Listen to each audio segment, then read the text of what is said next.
نواز شریف پر قیامت ٹوٹ پڑی ہے، برپا ہو گئی ہے، کیونکہ نواز شریف نے گڑھا کھودا تھا عمران خان کے آگے، اس میں خود گر پڑے ہیں۔ اس مایوسی کے گڑھے کو اب جو ہے اس سے نکلا نہیں جا رہا، تو دوسرا پلان بنا لیا گیا ہے، بیماری کا بہانہ بنا دیا گیا ہے، اور ساتھ ہی ساتھ جناب علی مایوسی نے گھیر لیا ہے اور صدمے نے گھیر لیا ہے اس وقت جاتی عمرہ کو، مریم نواز کو بھی اور ان کے والد صاحب بادشاہ سلامت جناب میاں محمد نواز شریف کو بھی۔ اور اب پلان کیا بنا رہے ہیں میاں محمد نواز شریف، اس کے بارے میں بھی آپ کو بتاتے ہیں۔ ناراض رہنما جو ہے ان کو منانے کے لیے کیا زور جتن کیے جا رہے ہیں اور جواب کیا ملا، یہ بڑی اہم اور اس کے ساتھ بڑی چونکا دینے والی باتیں اور بڑی تہلکہ خیز انکشافات آپ کے سامنے کریں گے کہ جناب کیا پیغام دینے کی کوشش کی جا رہی ہے میاں محمد نواز شریف کی جانب سے۔ لایا عمل سامنے آ گیا ہے،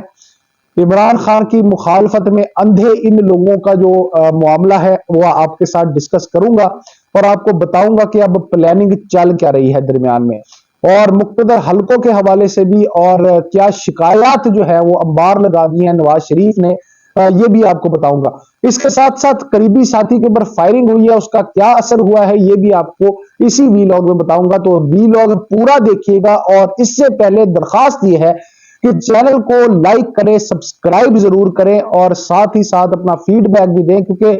میں آپ کو کہتا ہوں کہ یہ جو فیملی ہے اس وقت بڑی امپورٹنٹ ہے، اس فیملی کا حصہ بننا بہت امپورٹنٹ ہے، کیونکہ آپ کو انتخابات سے بالکل پہلے کچھ ہی دن پہلے جو ہے وہ ایک جگہ اکٹھا ہونا بہت ضروری ہے، تاکہ آپ کو اویئرنس مل سکے کہ جناب اس وقت سیاسی بساط کے اوپر ہو کیا رہا ہے، اور ورنہ خدا نخواستہ آپ کا ووٹ بھی ضائع ہو سکتا ہے، کیونکہ اگر آپ کو درست معلومات نہیں ملیں گی تو آپ اس پہ اوپر ایکٹ بھی نہیں کر سکیں گے۔ میرا نام ہے عثمان فیروز۔ اب شروع کرتے ہیں آپ کو تفصیلات دینی۔ تو جناب معاملہ یہ ہے کہ جب آپ نے دیکھا کہ نواز شریف نے اپنی انتخابی مہم کا آغاز جو ہے وہ حافظ آباد سے کیا، اور وہاں پہ ایک فلاپ پاور شو کیا۔ اس فلاپ پاور شو میں انہوں نے اپنی بیٹی کو تو آگے کر کے یہ دنیا کو دکھا دیا کہ میرے بعد یہ جو رانی ہے میری، یہی جو ہے وہ راج کرے گی، رانی بٹیا راج کرے گی، لیکن انہوں نے اپنے بھائی کو بھی اگنور کر دیا، بھتیجے کو بھی اگنور کر دیا، اور تمام تر اہم قائدین جو تھے نون لیگ کے، اہم ورکر جو تھے، ان کو بھی اگنور کرتے ہوئے موروثی سیاست کا پیغام دیا کہ ہاں پاکستان مسلم لیگ کا دوسرا نام موروثی سیاست ہی ہے۔ اور یہ موروثی سیاست کہنے والے اور کرنے والے اور پریکٹیکلی کرنے والے جو ہے وہ الزام لگاتے ہیں عمران خان پہ، جس کا کوئی جو ہے وہ آگے وارث نہیں ہے اس حوالے سے جو پارٹی کو سنبھال سکے۔ تو یہ موروثی سیاست کرنے والے جو ہے ان کے اندر جمہوریت، تو انہوں نے کیا ملک کو جمہوریت دینی ہے جن کے اندر خود بھی جمہوریت نہیں ہے۔ خیر اب بات یہ ہے کہ جناب نواز شریف صاحب نے اس ساری مایوسی کے عالم میں جب انہوں نے دیکھا کہ حافظ آباد میں ان کے ساتھ کیا سلوک ہوا ہے، خالی کرسیاں ملی ان کو، تو انہوں نے بڑی مایوسی کا اظہار کیا، اور اس مایوسی میں انہوں نے اگلا جلسہ بھی کینسل کر دیا، اور مریم کے ساتھ اس کے بعد بھی نہیں گئے اگلے جلسے کے اندر۔ لیا والا تو ویسے ہی کینسل کر دیا تھا، آپ کو پتا ہے۔ تو انتخابی مہم جو ہے وہ پاکستان تحریک انصاف کی وجہ سے تتر بتر ہو چکی ہے، تباہ ہو چکی ہے۔ اس وقت وہ ایک پیج پر آنے کے لیے تیار ہی نہیں ہے۔ تو جناب اس وقت سمجھ نہیں آ رہی نواز شریف کو کہ کیا کرے۔ تو نواز شریف نے ایک نیا بیانیہ گھڑا ہے، اور وہ گھڑا نواز شریف نے یہ ہے کہ اب پبلکلی تو بھائی یہ نہیں کہہ سکتے نا کہ جناب مقتدر حلقوں نے، یا الزام نہیں لگا سکتے لانے والوں پر کہ جناب وہ لے کر آئے ہیں تو انہوں نے یہ کیا، مخالفت سیدھی نہیں کر سکتے، کیونکہ جناب اب ان کے احسان تلے تو دبے ہوئے ہیں۔ ان کے احسان تلے دب کے تو جناب یہ سلسلہ ایسے ہی شروع ہوا تھا کہ آئے لاڈلوں کی طرح ہیں، اور آ کے اپنے کیس بھی معاف کرائے ہیں، رہائیاں بھی کروائی ہیں، اور اس کے بعد جو ہے وہ لاڈلا بن کے یہ چاہ رہے تھے کہ جناب مجھے کوئی مخالفت کا سامنا کرنا ہی نہ پڑے۔ عمران خان کو اپنی طرف سے جناب انہوں نے منظر نامے سے، سیاسی منظر نامے سے ہٹا بھی دیا، اور اس کے بعد پھر جتنے بھی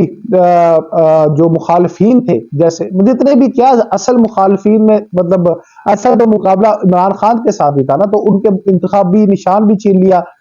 اب جو امیدوار ہیں ان کے کیمپوں پر حملے کیے جا رہے ہیں، ان لوگوں کو مطلب مختلف کنفیوژن جو ہے وہ ووٹر کے اندر پیدا کی جا رہی ہے۔ تو مطلب یہ ساری چیزیں उन्होंने की, और अब शिकवा किया जा रहा है। अब सोचिएगा यार, बड़ी इंपॉर्टेंट बात, शिकवा कौन कर रहा है, किससे कर रहा है, और हालात क्या है। शिकवा ये किया जा रहा है कि जनाब मुझे तो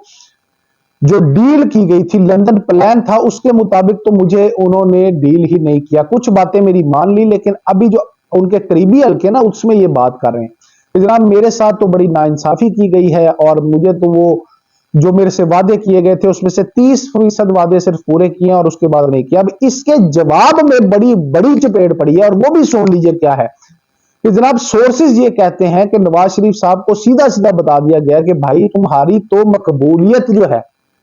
वो फकत 30% है, 25 से 30% है, तो तुम्हें किस तरह वजीर आजम बना दिया। अब सोचने वाली बात यह है कि ये बहुत बड़ी चपेट है मुंह के ऊपर नवाज शरीफ और दीगर मुखालफीन के ऊपर कि जनाब लाहौर जहां पे तुम्हारा गढ़ है, वहां पे भी और समेत पूरे पाकिस्तान में भी मकबूलियत का आलम यह है कि जनाब 30% तो लोग वैसे ही जो है वो तुम्हें 25% हमायत हासिल है, और उसके साथ साथ अब बिलावल भुट्टो जरदारी भी जो है वो आके लाहौर में जब जलसा किया, वैसे तो अब ये गढ़ जो है वो पाकिस्तान मुस्लिम लीग नून से पीटीआई ने छीन कर अपना गढ़ बना लिया है, तो पीटीआई का गढ़ है। फिर दूसरी बात ये साथ के रही सही कसर बिलावल ने पूरी कर दी है, तो भाई नवाज शरीफ साहब तुम कहां पे हो। तो इस बात के ऊपर नवाज शरीफ साहब बहुत ही ज्यादा डिग्रेडेड फील कर रहे हैं और बड़े ज्यादा मायूस है। एक गम का आलम है इस वक्त जाती उम्रा में, जहां पे वो किसी से बात नहीं कर रहे। अब उनके ख्याल में उनको ये चाहिए था, मतलब ये अब देखें अब हो क्या रहा है कि अवाम जो है वो उनके साथ है नहीं, लेकिन पावर उनके साथ सारी है। हुकूमत निगरान काकड़ भी उनके साथ है, इदारे भी उनके साथ है, उसके बावजूद ये सारी बातें जनाब शिकायत का अंबार लगाया जा रहा है। तो फिर उस बंदे की क्या हालत होगी जो बंदा इस वक्त जो है वो जेल में बंद है, कैदी नंबर 804 है, और उसके साथ साथ जो उसके चाहने वाले हैं उनके ऊपर मुकदमात हैं, उनकी पार्टी का निशान छीन लिया गया है, और इंतखाबात में उनको पीछे करने के लिए टोटल हथकंडे, भौंडे हथकंडे इस्तेमाल किए जा रहे हैं, यहां तक के तशद्दुद भी किया जा रहा है। ठीक है जी। तो फिर बादशाह इस्लामत का ये शिकवा जो है वो एक मजाक है, लेकिन उसके बाद जब उनको समझ आ गई है कि अवाम तो सिर्फ और सिर्फ पाकिस्तान तहरीके इंसाफ को मांग रही है, इमरान खान को मांग रही है, तो अब उन्होंने जवाज करना शुरू कर दिया कि मैं बीमार हूं। अब बीमार होने के लिए अंदर की खबरें ये कहती हैं कि बीमार कहना दूसरा मतलब भागना, ये तो भाई तारीख बता रही है। लेकिन अब जो इनके करीबी हल्के हैं वो ये कह रहे हैं कि नवाज शरीफ साहब को अकल नु हथ मारो, क्योंकि जे तुसी हुण बीमार दा मतलब बहाना लाना शुरू करता है, तो अब ये होगा कि अगर तुम बाहर चले जाओगे तो फिर भाई ये समझ लेना कि पीछे पार्टी कोई नहीं, बल्ले कख नहीं रह जाना। और अगर इधर रहते हैं तो तब भी इज्जत का फलूदा हुआ पड़ा। उसकी वजह यह है कि ये समझ के बैठे थे कि जनाब अवाम जो है वो बेवकूफ है, तो अब हम जो कहेंगे, जिस तरह कहेंगे, सल्तनत हमारी होगी, तो हम जैसे कहेंगे वैसे हो जाएगा। लेकिन ऐसा नहीं है, क्योंकि 16 महीने में महंगाई झील के अवाम ने तकलीफें झील के ये बात साबित हो गई है कि कारकर्दगी जीरो है। चलते अच्छे भले चलते हुए मुल्क को जो है वो नुकसान पहुंचाया गया है इस अदम एतमाद की तहरीक से और एक पूरे लंदन प्लान के मास्टर प्लान से, जिससे जो है वो चलती हुई जमहूरियत को डीरेल किया गया है। तो अब अवाम इस बात को समझ चुकी है, तो नवाज शरीफ के पास सरे दस्त कोई चारा बाकी नहीं बचा। तो अब उन्होंने क्या फार्मूला निकाला है, वो कहते हैं भाई कि नाराज लोग जो है ना उनको साथ मिलाने की कोशिश करो। एक बंदे को टास्क दे दिया है कि नाराज लोगों को साथ मिलाओ। अब वो टास्क जिसको मिला है, और नाराज लोगों में आपको पता है चौधरी निसार साहब शामिल, शाहिद खकान अब्बासी, मिफ्ता इस्माइल और इस तरह के दीगर बहुत सारे लोग हैं जो इस वक्त नाराज होकर बैठे हुए हैं और नजरियाती लोग थे। अब उनके पास जो बंदा पैगाम लेकर गया है भाई, उसने जाके सीधा सीधा वापस आके नवाज शरीफ साहब के मुंह पर इनकार कर दिया है और उनको कहा है कि भाई गल सुनो मेरी, ये जो आपके नाराज रहनुमा है इन्होंने सीधी सीधी साफ साफ बात कर दी है कि हम किसी सूरत भी जो ये सल्तनत के बादशाह बने बैठे हैं इनकी हिमायत नहीं करेंगे और हम जो है किसी सूरत शामिल नहीं होंगे। बल्कि उन्होंने अगली बात भी बता दी है, और वो बात ये बताई है कि हम पाकिस्तान तहरीके इंसाफ की हिमायत करेंगे। जैसे मैंने आपको पिछले वीलॉग में बताया था कि 8 से 10 लोगों ने तो वैसे ही जो है वो पाकिस्तान तहरीके इंसाफ का की हिमायत का ऐलान कर दिया है, नून लीग छोड़ दिया, और इसके साथ साथ मजीद लोग इसमें ऐड होते जा रहे हैं। बिला खौफ खतर। हालांकि यहाँ पे मुकदमात है, तकलीफें हैं, लेकिन उसके बावजूद पाकिस्तान के लिए जो है लोगों ने अब स्टेप उठाना शुरू कर दिया है, डर को खत्म कर दिया है, डर की दीवार को तोड़ दिया है। तो जनाब अली, ये हाल है पाकिस्तान मुस्लिम लीग नून का इस वक्त, जिससे घबराए बैठे हैं नवाज शरीफ साहब और ये सोच रहे हैं, अब वो कोड किली वाला साहब हो गया कि ना अंदर लेके जा सकते हैं और ना बाहर थूक सकते हैं, कुछ नहीं कर सकते, समझ नहीं आ रही, बुखला गए हैं, परेशान हैं कि अब होगा क्या। इसके साथ साथ जनाब दूसरी बात आपको ये बताऊं कि नवाज शरीफ के करीबी साथी हैं एहसन इकबाल साहब, उनके बेटे पर फायरिंग हुई है, क्योंकि अवाम का जो इश्तियाल है वो इस कदर बढ़ चुका है कि वो अब जहां भी इनको देखते हैं वहां पे उनका गमो गुस्सा बहुत ज्यादा हो जाता है और परेशान हो जाता है। ये तो अभी तक नहीं पता लगा कि उनके ऊपर फायरिंग किसने की या किसने कराई या क्या मामला था, लेकिन इस बात से नवाज शरीफ बहुत खौफजदा है भाई। वो अब दुबक के बैठ गए हैं जाती उमरा में, वहां से निकलने का नाम नहीं ले रहे कि भाई अब तो मुझे अवाम के सामने मैं कैसे जाऊंगा। मैंने आपको पिछले वीलॉग में बताया था कि जनाब यास्मीन राशिद जैसी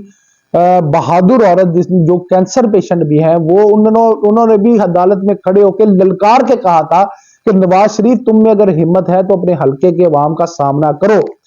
और इसी बात का डर है नवाज शरीफ को कि वो अपने हल्के में जिस वक्त आएंगे, जिस वक्त अवाम के सामने आएंगे, तो अपनी कारकर्दगी के हवाले से क्या बोलेंगे, उनके पास बोलने के लिए कुछ नहीं है।